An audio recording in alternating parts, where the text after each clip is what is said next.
ఒకే model ఒకే శారీ అంట. ఒకే model ఒకే శారీ. ఏ ladies ఒక model శారీని ఒకరు కట్టుకున్న శారీని ఇంకొకరు కొనుక్కోవడానికి ఇష్టపడతారు చెప్పండి? నాకు తెలిసి ఈ ప్రపంచంలో సరే మన ఇండియాలోనే ఒకరు వేసుకున్న శారీ ఇంకొకరు సచ్చినా కొనుక్కోరు ఆడవాళ్ళు. ఆడవాళ్ళ సైకాలజీ ప్రకారం ఒకళ్ళ దగ్గర ఒక శారీ చూసిన తర్వాత ఆ శారీ నాకు కావాలని మాత్రం అనుకోరు. తన దగ్గర ఉన్న శారీ లాంటిది వేరే వాళ్ళు వేసుకుంటాం చూస్తే మన దగ్గర ఉన్న శారీని కూడా కట్టుకోవడం మానేస్తారు. ఇది మన ఇండియన్ సైకాలజీ. మన దేశం యొక్క ఆడవాళ్ళు సాధారణంగా అందరూ చేసేది ఇదే. ఎవరో కట్టుకున్న శారీని మనం ఎందుకు కట్టుకుంటాం? మనం డిఫరెంట్గా ఆలోచించాలిగా. మనకు నచ్చిన శారీని, మన టేస్ట్కి తగ్గ శారీని, ఎవరు కట్టుకొని శారీనేగా మనం కట్టుకోవాలనుకుంటాం.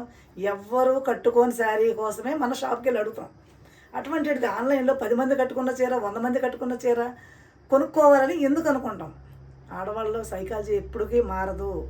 ఎప్పుడు కూడా అదే. మీరు ఆన్లైన్లో ఎంత ట్రెండింగ్ చేసినా ఫలానా వాళ్ళు కట్టుకున్న చీర నేను ఎందుకు కట్టుకోవాలని అనుకుంటారు. లేదా మన దగ్గర ఉన్నా సరే దాన్ని ఏ పని అమ్మాయికో లేదా ఇంకొకరికి ఇచ్చేస్తారు తప్ప సచ్చినా కట్టుకోరు. ఒకేసారి కట్టుకున్న వాళ్ళు ఎదురైతే ఎంత ఫీల్ అవుతారో తెలుసా? చాలామంది ఈ విధంగానే ఉన్నారు. ఇవి ఇంకా ఒకే రకమైన శారీస్ కట్టుకోవాలంటే ఏదైనా అకేషన్స్కో లేదా ఏది సిస్టర్సో లేదా ఫ్రెండ్సో లేదంటే జాబ్ పరంగా వర్కులు చేస్తారు కదా, యూనిఫామ్ ఆఫీసులు అలాగే స్కూల్స్ అలా కొన్ని ప్రైవేట్ యాజమాన్యం వాళ్ళు ఇవి పెడుతున్నారు. అప్పుడు మాత్రమే ఇవి కట్టుకుంటారు. అంతే తప్ప ప్రతిదీ కూడా పలానా ఆవిడ కట్టింది, పలానా ఈవిడ కట్టింది అని ట్రెండ్ చేస్తే ఎవ్వరూ కూడా కొనుక్కోరు.